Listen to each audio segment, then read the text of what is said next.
Saudara terkasih, berjumpa kembali dengan satu ayat sehari.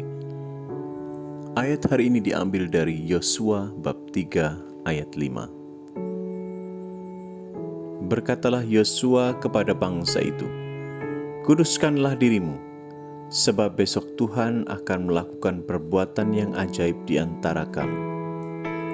Yosua adalah pembantu Musa yang beriman, bervisi, memiliki keberanian dan setia. Ia juga taat dengan sungguh-sungguh, tekun berdoa, dan mengabdi kepada Allah dan firman-Nya.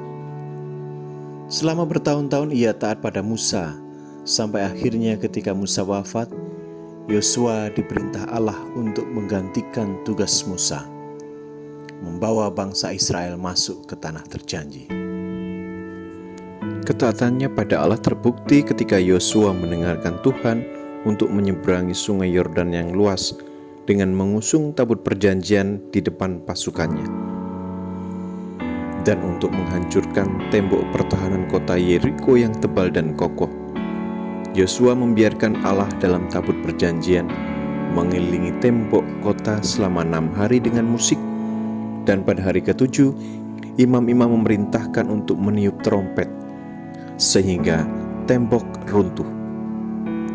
Ketika melawan bangsa Ai, Israel kalah telak, dan hanya setelah dengan rendah hati mengakui dosa, Yosua dan pasukannya dapat meraih kemenangan. Pesan yang ingin disampaikan adalah, jika ingin berhasil, mereka harus taat dan percaya perintah Allah. Kepercayaan dan ketaatan pada rencana Allah telah ditunjukkan oleh Yosua, hingga Allah mengizinkan ia memimpin bangsa Israel memasuki tanah terjanji. Seperti Yosua, kita seharusnya memastikan bahwa seluruh dimensi hidup kita sudah sesuai dengan kehendak Allah dengan ketaatan mutlak. Sebelum berperang, Yosua dan pasukannya telah menguduskan diri. Apakah kita juga telah menguduskan diri kita sebelum kita mengikuti pendalaman iman atau doa lingkungan, atau ketika kita terlibat dalam pelayanan sekolah minggu atau menjadi petugas misa? Entah menjadi misdinar, lektor, prodiakon, pemazmur, atau petugas kor. Apakah sebelum mengikuti perayaan Ekaristi kita telah mempersiapkan diri? Yosua juga mengajarkan kepada kita bahwa kita tidak boleh secara sembarangan datang kepada Tuhan sebelum mempersiapkan diri. Entah saat kita merenung, entah saat kita berdoa, membaca atau mendengarkan firman Tuhan. Sekalipun Allah adalah Bapa yang mengasihi kita, tetapi ingatlah, Ia juga adalah Allah yang Maha Suci dan Maha Mulia.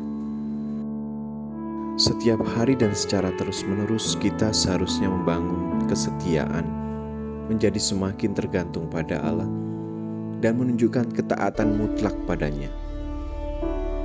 Setiap kali biarkanlah Allah secara pribadi berbicara pada kita melalui peristiwa hidup harian kita. Kita harus membangun persekutuan kita dengan Allah semakin dalam dan semakin tergantung padanya, sehingga setiap kali menghadapi masalah kita dapat berkata, "Tunjukkanlah jalan-Mu kepadaku ya Tuhan." Tuhan sendiri yang akan membawa hidup kita semakin naik dalam kemuliaan-Nya sampai kita menyelesaikan setiap rencana-Nya dalam hidup kita. Percayalah, mari kita membangun terus persekutuan dan relasi kita dengan Allah, dan hanya dengan menggantungkan pengharapan padanya, maka segala perbuatan ajaib akan terjadi di dalam hidup kita.